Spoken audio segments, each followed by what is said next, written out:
Hello, I'm Melisa Idris. And I'm Sharaad Kutin. Welcome to Consider This, the show where we want you to consider and then reconsider the news going forward for 2020, our first show of the year. Happy New Year, everyone.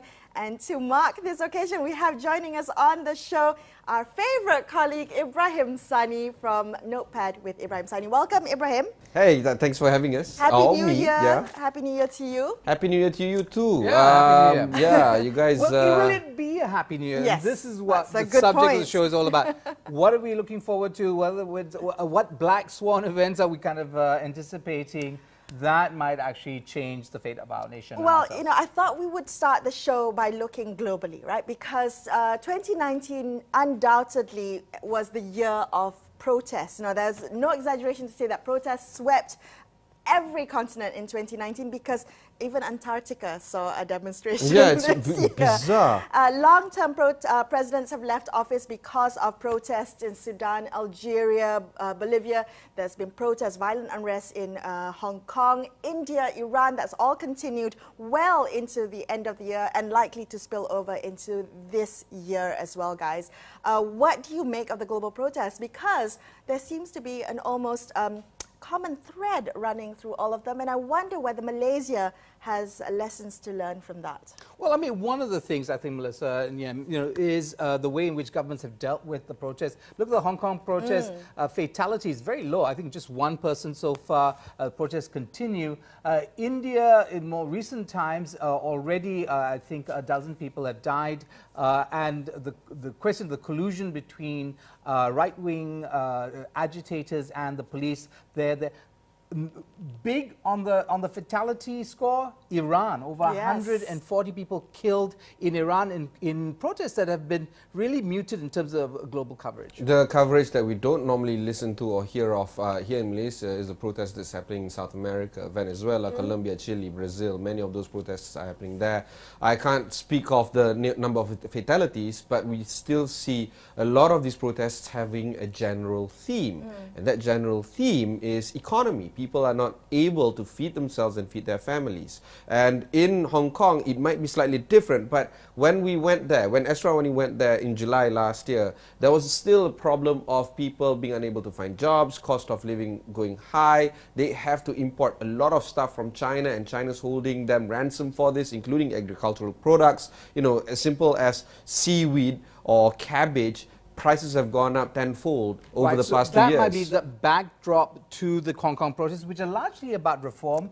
Promised democratic reforms that didn't come. In India, the protests are about a policy and a law that many Indians see as being both kind of thin edge of a wedge of a Hindu nationalist agenda. That's what they see, and you have broad protests, not just the Muslim community that seem to be the main target of these laws, but actually other Indians, secular-minded Indians who also see this as a threat. So, so some places it's economic and some places it's political in nature, exacerbated by governments who largely ignore it because they are pandering to a majority community. You know, there's two big potential protests that might happen this year. Number one, Brexit, because we know that Boris Johnson is going to close that deal. I don't know whether a lot of Brits are going to agree to this move, and we're going to expect some protests happening in the UK. And of course, Donald Trump. The election is going to happen in 2020.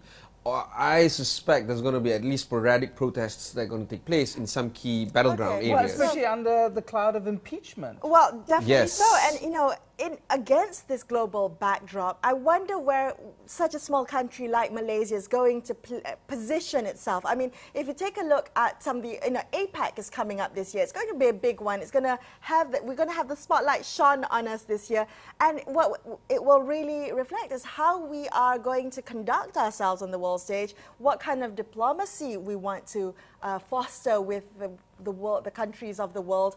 And if you take a look at our track record in 2019 with Dr. Mahathir at the helm, he has his own brand of diplomacy. We saw that with KL Summit, and he has an agenda that he wants to push. I want to know what you guys think about that. Well, his agenda around the Rome Statute and the ICERD were pushed back, and he seemed to have quite willingly allowed himself to backpedal on that. There are other issues, I think, that Malaysia has to consider when it looks around the globe, is the way, again, with the way governments have reacted to protests. India, in Kashmir, they shut down the internet in many cities in, and this is democratic India. Democratic secular India shutting down the internet in many cities. So democracies are fragile.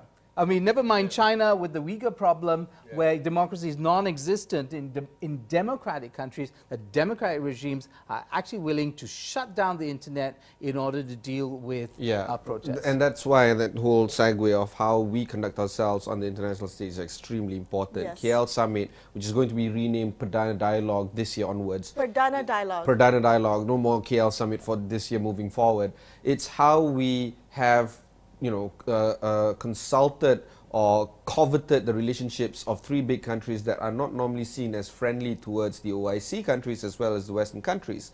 Qatar has its own problems, Iran as well, and of course Turkey. All three big leaders were in KL and were rubbing shoulders with people like Zakir Naik and Anwar Ibrahim and Tun Mahathir. It's just bizarre seeing this kind of group in the same place at the same time. And of course OIC has, because of the leadership of Saudi leading that particular grouping, is showing their disdain towards this particular arrangement. Yeah, but okay, so China as well. Okay, so what is the takeaway from the KL summit? One is that the Kingdom of Saudi Arabia is trying to control the discourse.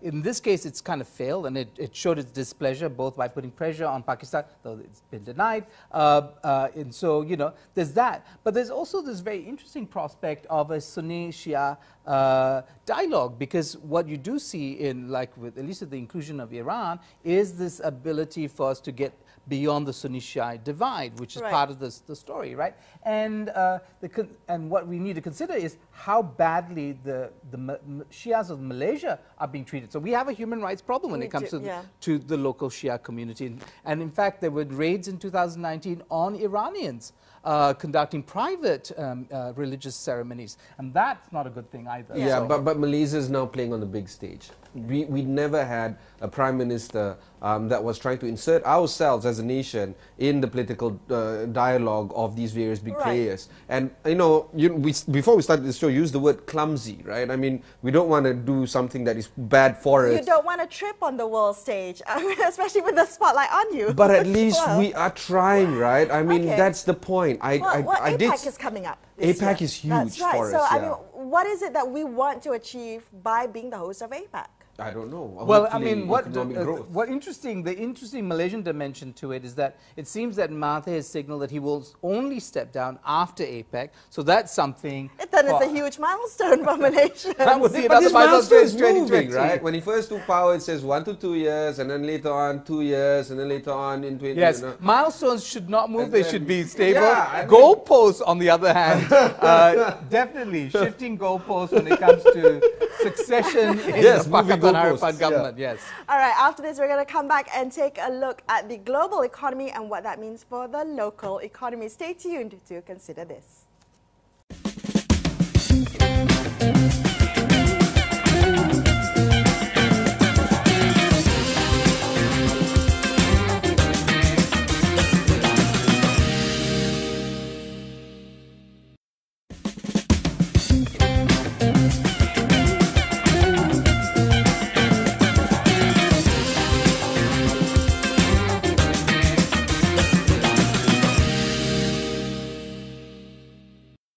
Thank you for staying with us on Consider This. I'm Melisa Idris, with me Sharaad, and joining us on the show, Ibrahim Sani from Notepad with Ibrahim Sani. Now we're taking a look at the global economy, because in 2019 we saw 5 big economies at the risk of recession, and wouldn't have taken much to push them over the edge. We saw Germany, Britain, Italy, Brazil and Mexico each ranking among the world's top 20 economies having faced with the risk of recession, the big R. Now, Ibrahim, I want to ask you, I mean, looking at this year, you've been focused on the economy and the business world in your reporting. How big do you think the risk of a slowdown is for this year? How worried should we be? We should be very worried, because economically speaking, we're not doing too well in terms of trying to make our pocket bigger or deeper in terms of getting more money inside it.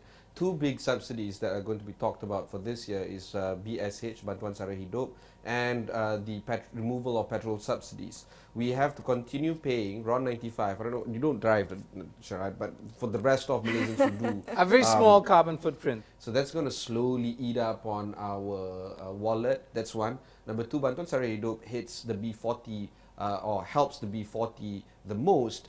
So the M40 group, again, is going to be hit hard. We have various kind of taxations that are going to be impacting M40, right. Including that of the 6% digital tax, including that of problematics of removal of many other subsidies surrounding the services and goods that we use. And all this because we removed the GST, because government doesn't have money. Right. I mean, I think the political dimension to this is twofold, right? I mean, one hand, you want a fiscal discipline. You want governments to do the budgeting correct, don't overspend, so on and so forth, right? But they should spend. That's not a problem. Or even get into debt. But the issue on the other side is you want to stabilize society. You know that economic pressures on people lead to instability. So sure. the government has to do two things. It's got to spend, but it has to spend in a judicious way. It has to be targeted. Yes. It's something that's not often happened. We've had this blunderbuster, helicopter money, when maybe it could be much more targeted. The question is, moving forward, does the government have the right balance? No, they don't have the right balance. Well, think about it as the allowance, right? The critical allowance sure. for medical practitioners.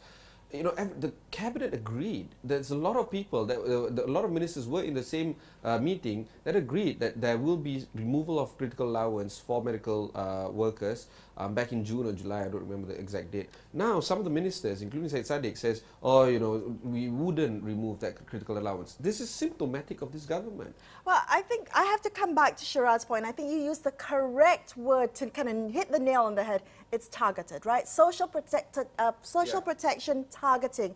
And whether the government is helping the right people, whether society is helping the right people, the people who actually need it. So yes, we focus on the B40, but that is quite the spread that the government needs to help. What perhaps needs to happen is look at the depth that's being helped, whether social protection is being targeted to the people who need it the most. Do you agree that the government is helping the M40 group a lot? I think that's one conversation that we need to have. But just coming back to the critical allowance instance, I think, again, moving forward, we've talked about this over and over again in our shows, which is communications, right? So cabinet makes a decision.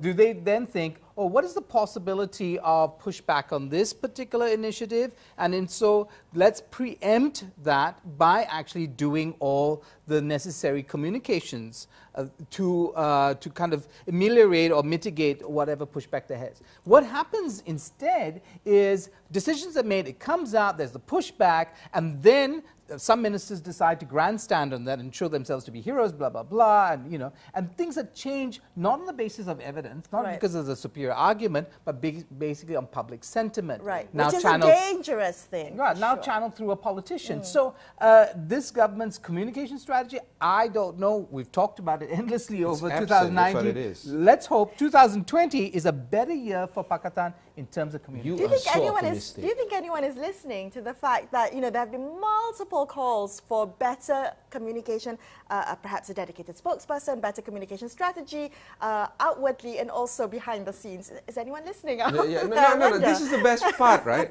It's at their own peril, not our disadvantage. Sure. It's at their own peril. It's for their own good that they get a single line of communication out, preempting the market, many other stuff that we speak about. Well, I think actually we are going to be impacted if they fail. One, because at this point in time, the government of the Pakatan Harapan government carries the hopes of reform. Now, who's waiting in the wings to take up state power at the federal level, if not UMNO and PAS to the Manfaat Nasional? And what do they stand for in economic terms? What do they stand for in terms of innovations with regard to the economy? People have strangely enough, a nostalgia about the Barisan National Days. Well, the cash handouts were yes, subsidies. The nostalgia is about a distorted view of the past. And I think that's what's happening with our general public. You know, you also use the word reform, Sharaad, which brings in this conversation that we need to have, right? Emma Research talked about the economy perut, right? So everything that hits our wallet and hits our stomachs, it becomes the focus of the day. And what happens is when we're so focused on trying to get meals on the table, trying to put our kids in school, we then forget about the issue of the wider reform. And that becomes background noise that we don't really focus on, but imperative to the future of the country, imperative in strengthening our fragile democracy. But how do we balance that, right? It works hand in hand. It's a circle. You want reform, you need to, you know, make sure people have food in their bellies in order for you to have the reform. First, before we focus on reform? I don't think it's one or the other that comes first. It's a yin-yang conversation. You have to do both together and in tandem. This is the problem that the Pakistan government has. Okay, let's put aside government for a while. The private sector has been over many decades really leading the charge when it comes to the economy, right? Rightfully so. The SMEs are the backbone of this economy. Entrepreneurship is really strong. GLCs and the state, let's put that aside.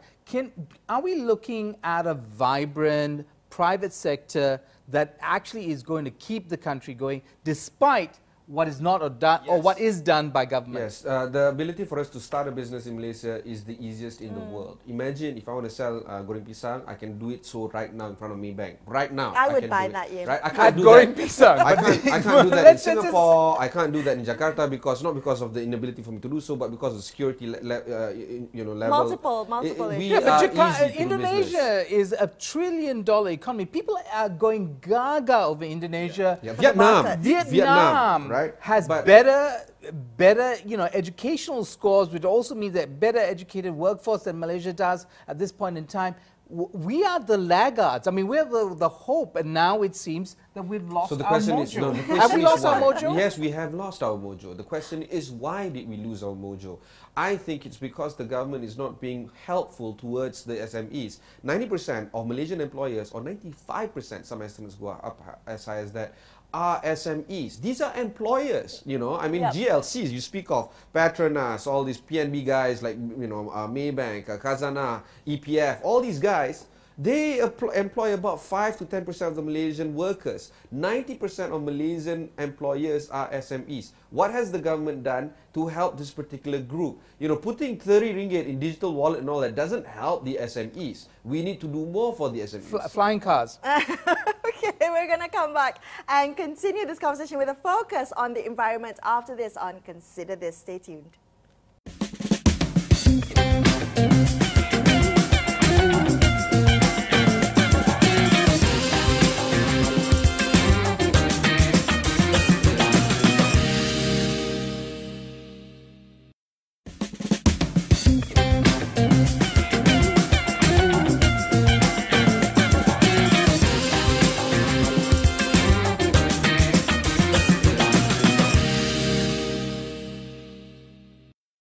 Thank you for staying with us on Consider This. Melisa, Sharaad and Ibrahim with you this evening as we take a look forward at what to expect in 2020. The environment, a significant theme last year in 2019. We saw many big environmental issues come to the fore. Sungai Kim Kim, Pasir Gudang, we had the haze, we had the issue of plastics, Linus and rare earth was also at the top of the agenda. All that against a backdrop of a global conversation about climate change led by none other than Greta Thunberg. Now, I want to talk to you guys about the different, just looking at some of the issues that we expect to be addressed about the environment this year.